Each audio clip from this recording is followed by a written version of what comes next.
Hello guys, good afternoon. Ah, maganda ang araw ng Lunes. Mainit. Ano ngayon? 20, 9. 29, o 29, 30, 31. Okay, oo. 29? First week of the month of February. Ay hindi, anong first week? First month. Anong first month? Ano pala ngayon? January pala ngayon eh. Oo nga, first week nga. Kasi papasok na yung sa Merkulis. O, uno na. Di, first week. Wala pa yan, oo. Basta, January pa tayo ngayon. January. Maraming salamat, guys. At saka, magpasalamat tayo kay Lord na nagising na naman tayo ngayong araw na ito na maganda ang pangatawanan, mga katawan natin. Wala tayong problema. At masaya ang ating nabungarang araw na ngayon. Oo. Magpasalamat tayo kay Lord at sa ganitong mga panahon, ang inahatid sa atin ay maganda. Pasalamat tayo sa Kanya na ang mga bawat araw na binibigay sa atin ay masaya. Oo, yun.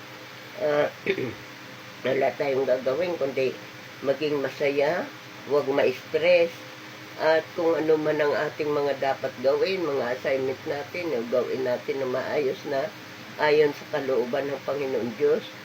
At kung pwede lang na gawin natin ngayong araw na ito, ay gawin na natin. Oo. Lahat ng mga kung kaya natin gawin na natin.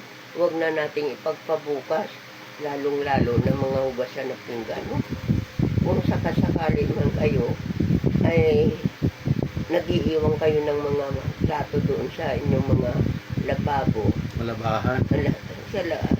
Basta doon ikakalat ninyo, ay kung pwede lang, ay pakiusap, ay huwag na niyong ipagpabukas yan.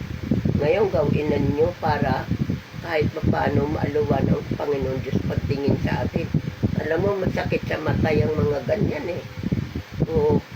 Ayun, kung ano man ang dapat gawin, ngayon gawin na natin, huwag na natin ipagpabukas. At yung maraming kasabihan na lose time, never found again, time is gold, ang bawat oras daw ay ginto, at 1 minute cost 1,000 piso, ay kailangan sinupin po natin yung oras na yun kaya hindi na yun magbabalik sa buhay natin.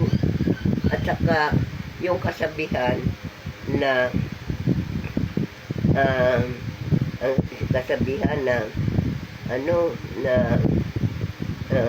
yung daw nakikinig sa sabi-sabi walang bait sa sarili. Tulad na lang, halimbawa nakarinig kayo dyan sa mga tabi-tabi o kayo may nag-uusap na ganito, si ganon, chismosa, si ganon, wala naman po kayong mararating kung yun ay patulan nyo, no? Wala tayong mararating ganyan. Kaya, yun ang nakasabihan na kung kayo ay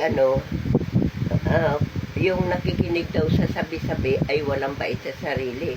At saka kung gusto mo daw mabuhay ng tahimik, magbingi-bingihan ka sa bawat saglit. Yun lang po guys. Maraming salamat. Thank you.